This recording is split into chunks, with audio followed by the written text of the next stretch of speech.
कृष्ण। ओम आदित्याय नमः। आप सभी श्रद्धालु श्रोताओं को मेरा सादर वंदन।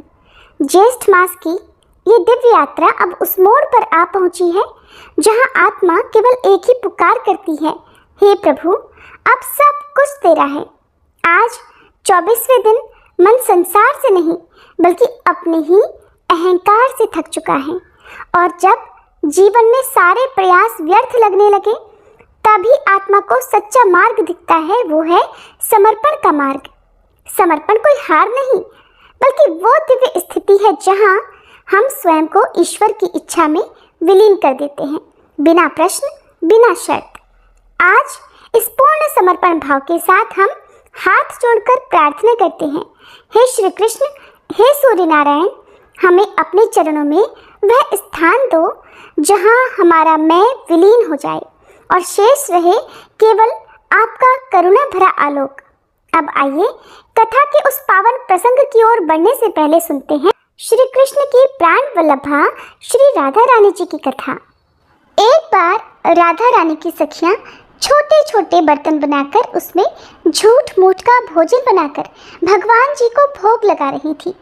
इतने में ही वहां अचानक दुर्वासा ऋषि आ पहुंचे। और आप तो जानते ही हैं, दुर्वासा ऋषि अपने क्रोध के लिए प्रसिद्ध हैं।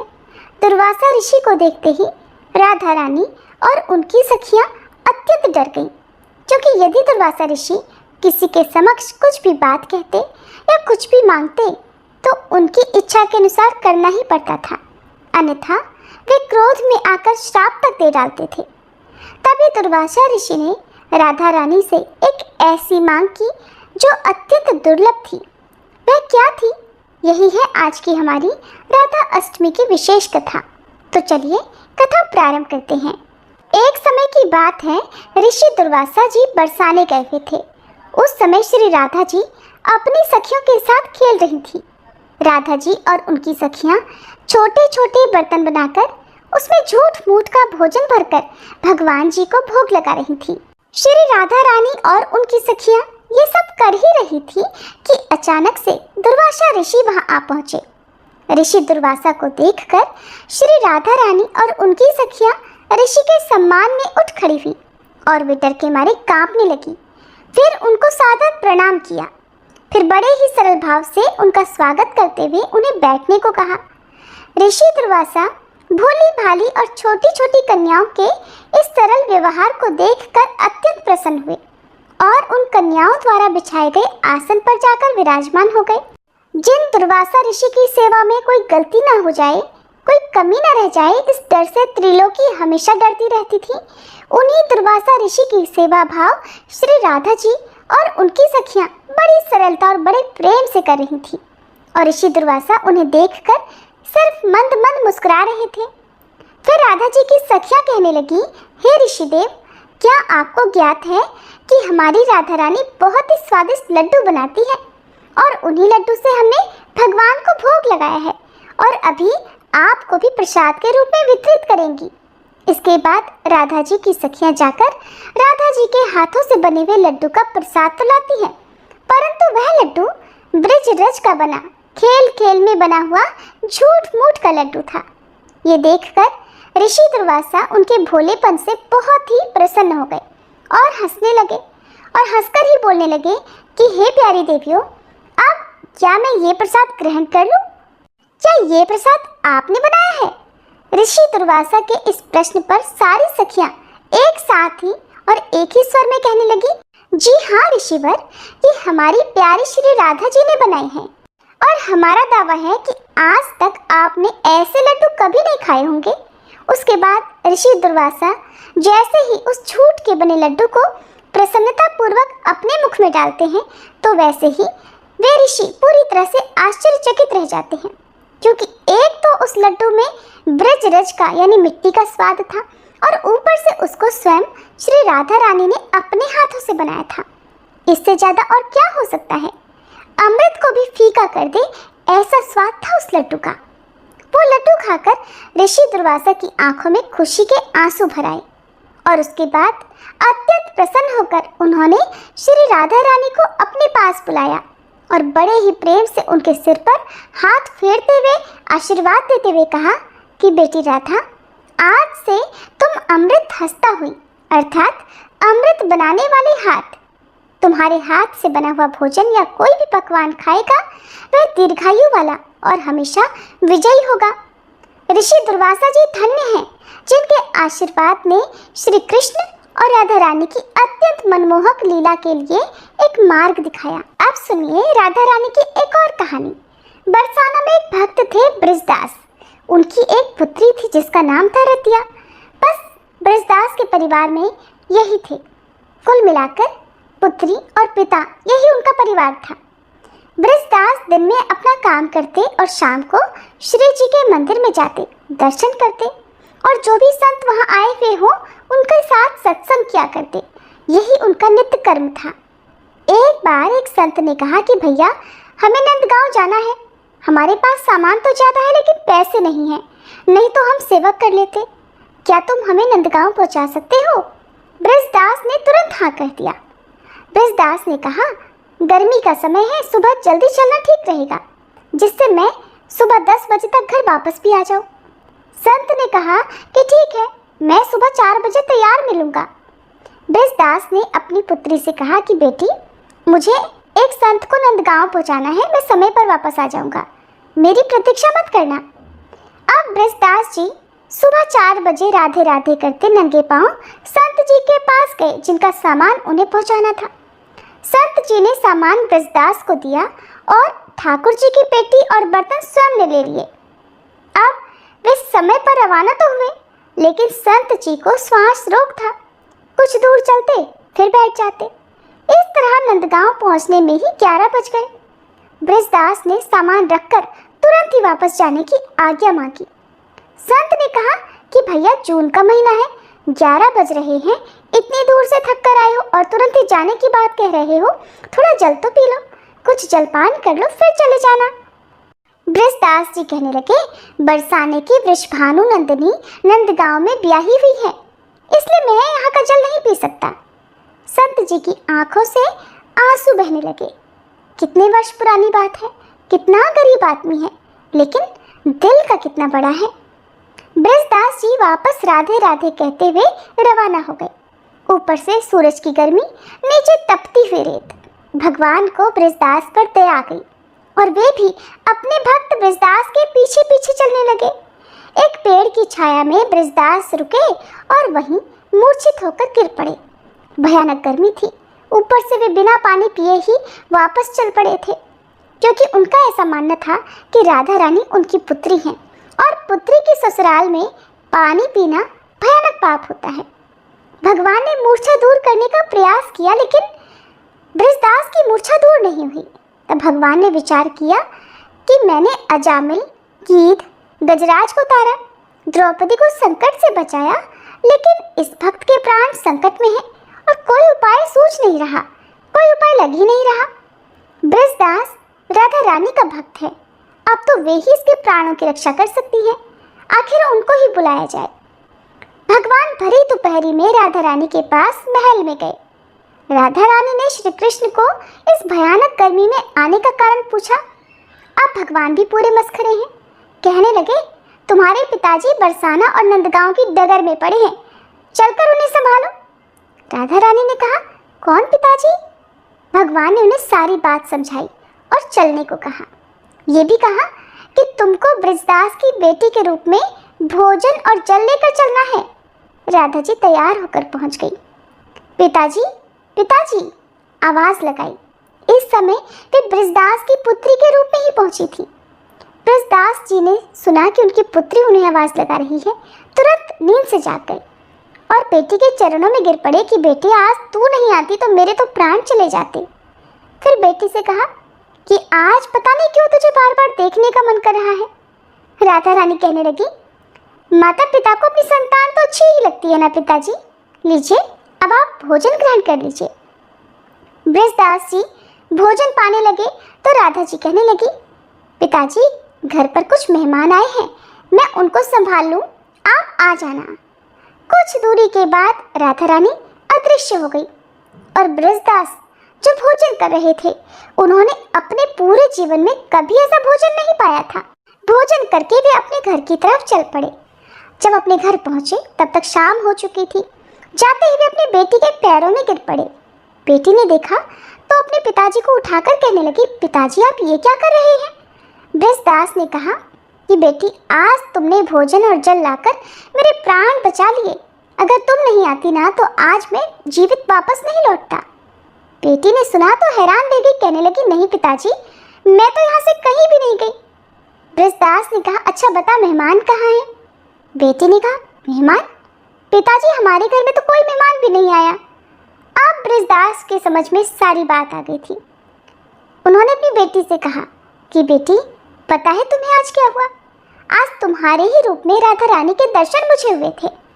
और जब बेटी को ये बात पता चली तो वो समझ गई कि राधा रानी ने आज उनके पिताजी पर प्रसन्न होकर उन्हें साक्षात दर्शन दिए थे। ऐसी है राधा रानी की महिमा। अगर किसी भक्त पर राधा रानी की कृपा हो जाए तो फिर वो अपने भक्त के लिए कुछ भी कर सकती हैं। जैसे राधा रानी बृजदास जी की पुत्री बनकर उनके समक्ष प्रकट हो गई। प्रिय भक्तजनों, अब भक्ति के सागर में गोता लगाते हुए आप श्री राधा रानी की एक और दिव्य कथा का रसपान कीजिए।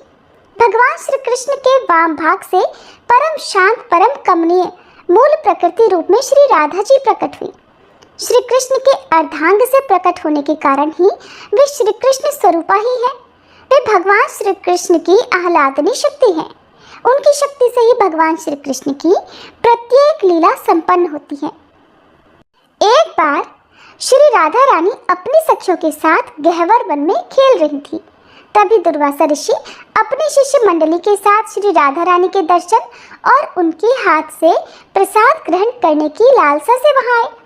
श्री राधा रानी को सखियों संग खेलते देख वे उनके रूप सौंदर्य को निहारते रह गए और मन ही मन उनकी स्तुति करने लगे कि व्रज के वनों में विहार करने वाली श्री राधा को मैं वंदन करता हूँ, जिनकी कृपा के बिना कोई भी श्री कृष्ण को जान नहीं सकता है। एक बाबा को इस तरह एकटक देखते रहने से श्री राधा डर गई और रोती हुई अपनी सखियों के साथ वृषभानु महल में जाकर माता कीर्तिदा के आंचल में छिप गई। माता ने सखियों से जब श्री राधा के रोने का कारण पूछा तो सखियों ने बताया कि वन में एक डरावनी दाढ़ी मूंछ वाला बाबा आया है और वो लाली को घूर घूर कर देख रहा था। तभी लाली डर गई। माता कीर्तिदा को समझते देर नहीं लगी कि हो न हो ये बाबा दुर्वासा ऋषि ही हैं। इसके बाद माता कीर्तिदा श्री राधा और सखियों के साथ गहवर वन में गई और दुर्वासा ऋषि को श्री राधा और उनकी सखियों सहित अपना परिचय कराया।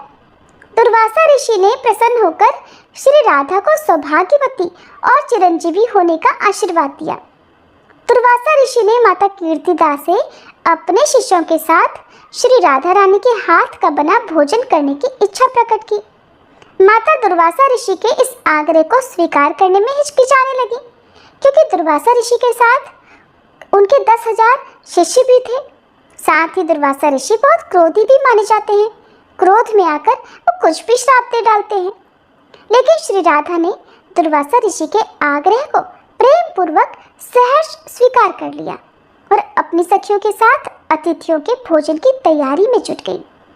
श्री राधा ने अपनी सखियों को गहवर कुंड और श्री राधा सरोवर से रज अर्थात मिट्टी लाने की आज्ञा दी। कुछ ही देर में सखियों के यूथों ने रज का ढेर लगा दिया। तब श्री राधा ने सखियों को उस रज से छोटी छोटी गोलियां बनाने की आज्ञा दी। श्री राधा के मानसी संकल्प से कदम्ब के पत्ते दोने बन गए और विभिन्न लताओं के पत्ते पत्तल बन गए। अब श्री राधा ने दुर्वासा ऋषि को शिष्यों सहित भोजन के लिए आमंत्रित किया। पत्तल पर रज की गोलियों और दोनों में कुंड का जल परोसकर सबसे भोजन करने का आग्रह किया। दुर्वासा ऋषि को लगा श्री राधा ऐसा कर उनका मजाक बना रही हैं, परंतु श्री राधा के बार बार आग्रह करने पर जैसे ही दुर्वासा ऋषि सहित सब ने रज की गोलियों को मुख में रखा, तब तो उन्हें अत्यंत सुस्वादु अलौकिक व्यंजनों का स्वाद आया। दुर्वासा ऋषि और उनके शिष्य भर पेट रज की गोलियां खाकर और कुंड का जल पीकर तृप्त हो गए। ब्रज बरसाना के रजगढ़ों के समान तो वैकुंठ भी नहीं है, क्योंकि यहाँ की भूमि का चप्पा चप्पा श्री प्रिया प्रेतम अर्थात श्री राधा कृष्ण के चरण चिन्हों से मंडित है। श्री युगल जोड़ी के प्रेम सिंधु का अद्भुत रस यहाँ कण कण में रचा बसा है। उनके दिव्य अंगों की खुशबू से यहाँ की दिशाएं सुवासित हैं। उनके वेणुनाद का माधुर्य यहाँ जड़ चेतन सभी को मदमस्त कर रहा है। देवगण ऋषि मुनि इसी रस के लिए सदा लालित रहते हैं। दुर्वासा ऋषि ने प्रसन्न होकर श्री राधा रानी को आशीर्वाद देते हुए कहा कि राधे, जो भी तुम्हारे हाथ से बना प्रसाद ग्रहण करेगा वह दीर्घायु हो जाएगा। ऐसा आशीर्वाद देकर दुर्वासा ऋषि अपने 10,000 शिष्यों सहित वहां से चले गए। और जब माता यशोदा को दुर्वासा ऋषि द्वारा श्री राधा रानी को दिए गए आशीर्वाद का पता चला तो उन्होंने उन्हें नंदगांव बुलवाया और श्री राधे से आटे के लड्डू बनवाकर अपने लल्ला श्री कृष्ण को खिलवाए। इस तरह मैया यशोदा ने अपने पुत्र के चिरंजीवी होने का उत्सव मनाया। सारे ब्रज में बस यही घोष हो रहा था, पाही चिरम ब्रजराज कुमार अस्मानत्र शिशो सुकुमार, अर्थात रे सुकुमार बालक, रे ब्रजराज कुमार, तू बड़ा होकर चिरकाल तक हम लोगों की रक्षा कर। हरे कृष्णा, जय श्री राधे। ये थी आज की कथाएं। अब सुनिए आज का महात्म्य। भगवान शिव को इस प्रकार तपस्या में लीन देखकर सूर्य भगवान कहने लगे, भीम, मैं तुमसे अति प्रसन्न हूँ। वत्स, वर मांगो, मैं वर देने के लिए ही यहाँ उपस्थित हुआ हूँ। इस पर महादेव जी ने साष्टांग प्रणाम कर श्री सूर्य नारायण देव की स्तुति की और कहने लगे, हे देव, आप मुझ पर कृपा कीजिए। आप जगतपति हैं, संसार का उद्धार करने वाले हैं। मैं आपके अंश से आपके पुत्र के रूप में उत्पन्न हुआ हूँ। आप वही कीजिए जो एक पिता अपने पुत्र के लिए करता है। ये वचन सुनकर भगवान सूर्य बोले, शंकर, जो तुम कह रहे हो उसमें कोई भी संदेह नहीं। मेरे ललाट से तुम पुत्र रूप में उत्पन्न हुए हो। जो तुम्हारे मन में हो वह वर मांगो। तब महादेव जी कहने लगे, हे भगवान, अगर आप मेरे ऊपर संतुष्ट हैं तो मुझे अपनी अचल भक्ति प्रदान कीजिए, जिससे यक्ष, गंधर्व, देव, दानव आदि पर मैं विजय प्राप्त कर सकूं और युग के अंत में प्रजा का संहार कर सकूं। हे देव, मुझे उत्तम स्थान भी प्रदान करें। भगवान सूर्य ने ऐसा ही होगा कहकर कहा कि इसी प्रकार तुम मेरे परम व्योम रूप की पूजा प्रतिदिन करते रहो और यही परम तेजस्वी व्योम तुम्हारा शस्त्र अर्थात त्रिशूल होगा। सुमंत मुनि बोले, महाराज, तदंतर भगवान सूर्य भगवान विष्णु को वर देने वाले शालग्राम अर्थात मुक्तिनाथ क्षेत्र में गए। वहां उन्होंने देखा कि वे कृष्णाजिन धारण कर शांतचित्त होकर परम उत्कृष्ट तपस्या कर रहे हैं और हृदय में भगवान सूर्य का ध्यान कर रहे हैं। भगवान भास्कर ने अति प्रसन्न होकर उनसे कहा, हे विष्णु, मैं आ गया हूँ, मुझे देखो। भगवान विष्णु ने उन्हें सर झुकाकर प्रणाम किया और कहने लगे, हे जगन्नाथ, आप मेरी रक्षा कीजिए, मेरे ऊपर दया कीजिए। मैं आपका दूसरा पुत्र हूँ। पिता अपने पुत्र पर जैसी कृपा दृष्टि रखता है उसी प्रकार आप भी मेरे ऊपर दया दृष्टि बनाए रखें। विष्णु जी की बात सुनकर भगवान सूर्य बोले, हे महाबाहो, मैं तुम्हारी श्रद्धा भक्ति से संतुष्ट हो गया हूँ। जो कुछ भी इच्छा हो मांग लो, मैं वर प्रदान करने के लिए यहाँ पर आया हूँ। सूर्य नारायण के वचन सुनकर भगवान विष्णु कहने लगे, हे भगवान, आज मैं कृतकृत्य हो गया। मेरे समान कोई भी धन्य नहीं है, क्योंकि आप संतुष्ट होकर मुझे स्वयं वर देने आ गए। आप अपनी अचल भक्ति और शत्रु को पराजित करने की शक्ति मुझे प्रदान कीजिए और जैसे मैं संसार का पालन कर सकूं ऐसा वर भी प्रदान कीजिए। मुझे इस प्रकार का स्थान दीजिए जिससे कि मैं सभी लोकों में यशस्वी, बल और वीर, यश और सुख से संपन्न हो सकूं। भगवान विष्णु की बात सुनकर भगवान सूर्य इस प्रकार कहने लगे, तथास्तु महाबाहो, तुम ब्रह्मा के छोटे और शिव के बड़े भ्राता हो। तुम्हें सभी देवता नमस्कार करेंगे। तुम मेरे परम भक्त और परम प्रिय हो, इसलिए तुम्हारी मुझ में अचल भक्ति बनी रहेगी। जिस व्योम रूप का तुमने अर्चन किया है वह व्योम ही तुम्हारे लिए चक्र रूप में अस्त्र शस्त्र का कार्य करेगा। ये सभी आयुधों में उत्तम और दुष्टों का विनाशक है। समस्त लोग इसे नमस्कार करते हैं। सुमंतु मुनि बोले, राजन, इस प्रकार भगवान भास्कर भगवान विष्णु को वर प्रदान कर अपने लोक को चले गए और ब्रह्मा, विष्णु तथा शंकर ने भगवान सूर्य नारायण की पूजा कर सृष्टि पालन और संहार करने की शक्ति प्राप्त की। ये आख्यान अति पवित्र, पुण्य और सभी प्रकार के पापों का नाशक है। यह तीन देवों का उपाख्यान है और तीन देवता इस लोक में पूजित हैं। यह तीन स्तोत्रों से युक्त तथा धर्म, अर्थ और काम का साधन है। ये धर्म, स्वर्ग, आरोग्य, धन धान्य को प्रदान करने वाला है। जो भी व्यक्ति इस आख्यान को प्रतिदिन सुनता है अथवा जो इन तीन स्तोत्रों का पाठ करता है, वह आग्नेय विमान पर आरूढ़ होकर भगवान सूर्य के परम पद को प्राप्त कर लेता है। पुत्रहीन पुत्र, निर्धन धन, विद्यार्थी विद्या प्राप्त कर तेज में सूर्य के समान, प्रभा में उनकी किरणों के समान हो जाता है और अनंत काल तक सुख भोग कर ज्ञानियों में उत्तम स्थान को प्राप्त करता है। अब सुनिए अध्याय 27 से लेकर 29 तक का वर्णन। राजा शतानीक ने पूछा, हे ब्राह्मण, जिन तेजस्वी भगवान सूर्य नारायण ने ब्रह्मा जी को वर प्रदान किया, देवताओं और पृथ्वी को उत्पन्न किया, जो ब्रह्मादि देवताओं को प्रकाशित करने वाले तथा समस्त जगत के पालक, महाभूतों सहित 14 लोकों के सृष्टा, पुराणों में तेज रूप से स्थित और पुराणों की आत्मा है तथा अग्नि में स्वयं स्थित है, जिनके सहस्त्रों सिर, सहस्त्रों नेत्र तथा सहस्त्रों चरण हैं, जिनके मुख से लोक पितामह ब्रह्मा, वक्ष स्थल से भगवान विष्णु और ललाट से साक्षात भगवान शिव उत्पन्न हुए हैं, जो विघ्नों के विनाशक और अंधकार नाशक, लोक की शांति के लिए जो अग्नि, वेदी, कुशा, श्रुवा, प्रोक्षणी, व्रत आदि को उत्पन्न कर इनके द्वारा हव्य भाग ग्रहण करते हैं, जो युग के अनुरूप कर्मों के विभाजन तथा क्षण, काल, काष्ठ, मुहूर्त, तिथि, मास, पक्ष, संवत्सर, ऋतु, कालयोग, विविध प्रमाण और आयु के उत्पादक तथा विनाशक है, और जो परम ज्योति और परम तपस्वी है, जो अच्युत तथा परमात्मा के नाम से जाने जाते हैं, वे ही महर्षि कश्यप के यहाँ पुत्र के रूप में कैसे अवतरित हुए। ब्रह्मादि जिनकी उपासना करते हैं तथा वेद वेत्ताओं में जो उत्तम और देवताओं में प्रभु विष्णु हैं, जो सौम्य में सौम्य, अग्नि में तेज स्वरूप हैं, मनुष्यों में मन रूप से तथा तपस्वियों में तप रूप से विद्यमान है, जो विग्रह में विग्रह हैं, जो देवताओं और मनुष्यों सहित समस्त लोकों को उत्पन्न करने वाले हैं, वे देवों के देव भगवान सूर्य किस लिए अदिति के गर्भ से स्वयं उत्पन्न हुए। हे ब्राह्मण, इस विषय में मुझे महान आश्चर्य हो रहा है। भगवान सूर्य की उत्पत्ति से आश्चर्यचकित होकर ही मैंने आपसे उनके आख्यान को पूछा है। हे महामुने, भगवान सूर्य के बलवीर्य, पराक्रम, यश और उज्ज्वलित तेज का आप वर्णन कीजिए।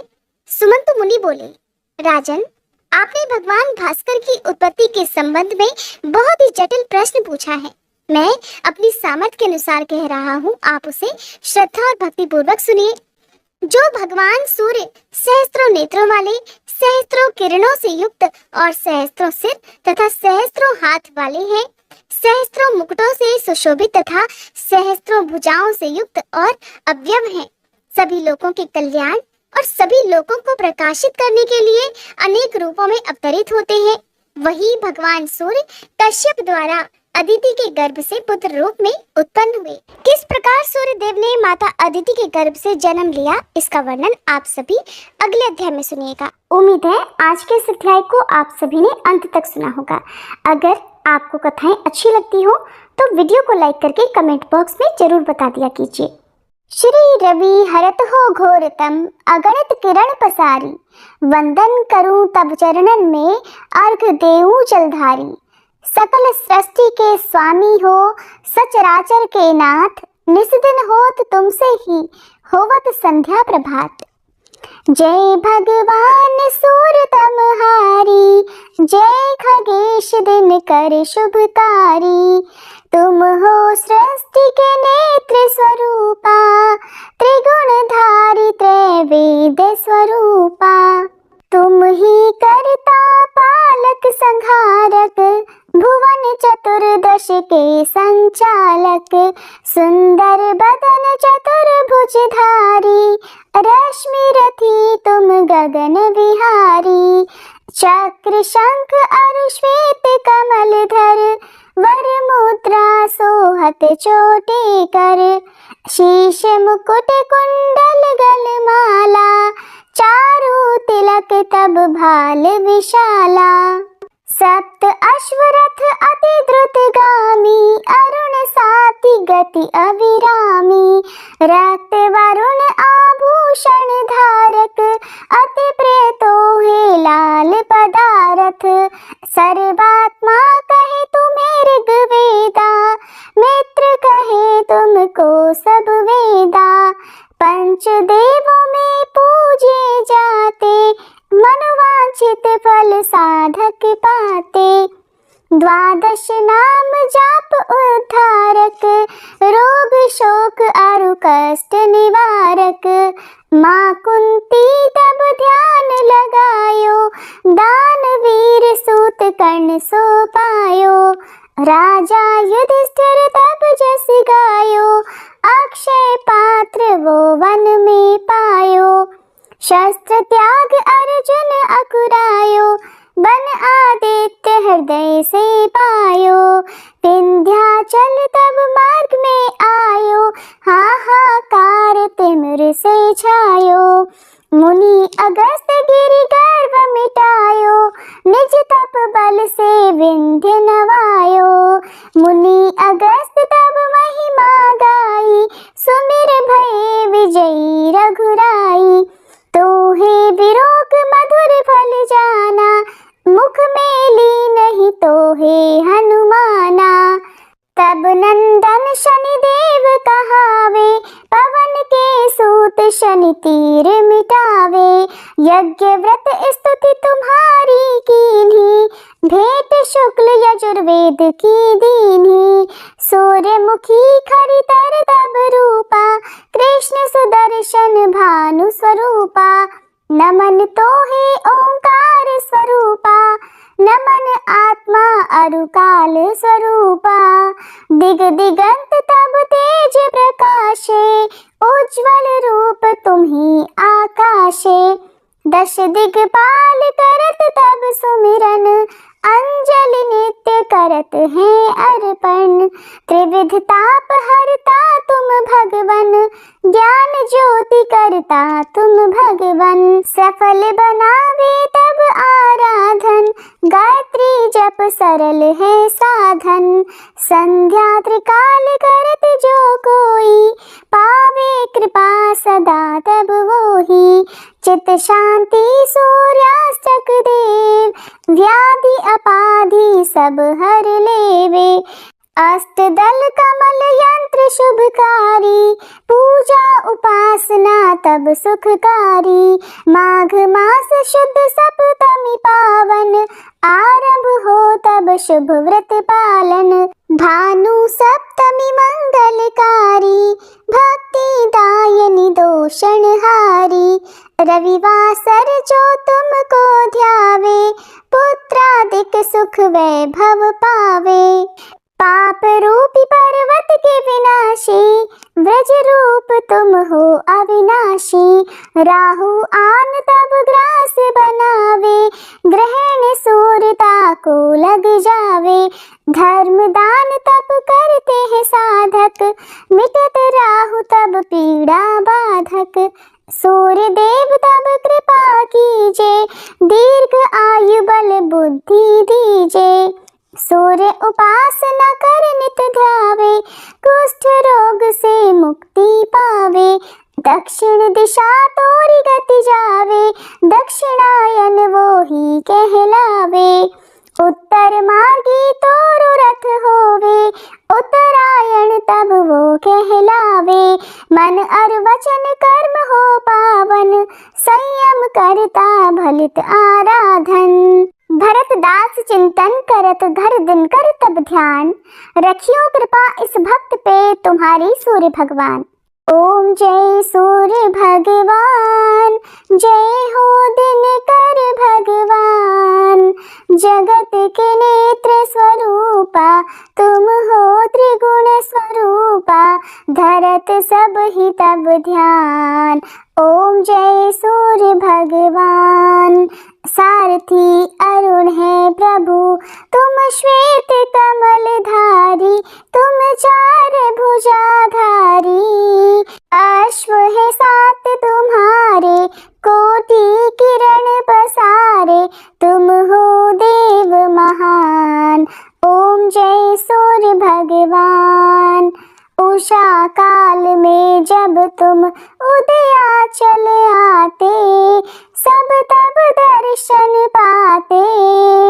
फैलाते उजियारा, जागता तब जग सारा, करे सब तब गुणगान। ओम जय सूर्य भगवान।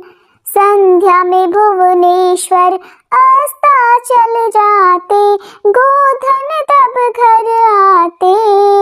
गोधूली बेला में हर घर हर आंगन में हो तब महिमा गान। ओम जय सूर्य भगवान। देव दनुज नर नारी ऋषि मुनिवर भजते, आदित्य हृदय जपते। स्तोत्र ये मंगलकारी, इसकी है रचना न्यारी, दे नव जीवन दान। ओम जय सूर्य भगवान। तुम हो त्रिकाल रचयिता, तुम जग के आधार। महिमा तब अपरंपार, प्राणों का सिंचन करके भक्तों को अपने देते, बल बुद्धि और ज्ञान। ओम जय सूर्य भगवान। भूचर जलचर खेचर सबके हो प्राण तुम्ही, सब जीवों के प्राण तुम्ही। वेद पुराण बखाने, धर्म सभी तुम्हें माने, तुम ही सर्वशक्तिमान। ओम जय सूर्य भगवान। पूजन करती दिशाएं, पूजे दश दिक्पाल। तुम भुवनों के प्रतिपाल, ऋतुएं तुम्हारी दासी। तुम शाश्वत अविनाशी, शुभकारी अंशुमान। ओम जय सूर्य भगवान। ओम जय सूर्य भगवान। जय हो दिनकर भगवान। जगत के नेत्र स्वरूपा, तुम हो त्रिगुण स्वरूपा। धरत सब ही तब ध्यान। ओम जय सूर्य भगवान। ओम जय सूर्य भगवान।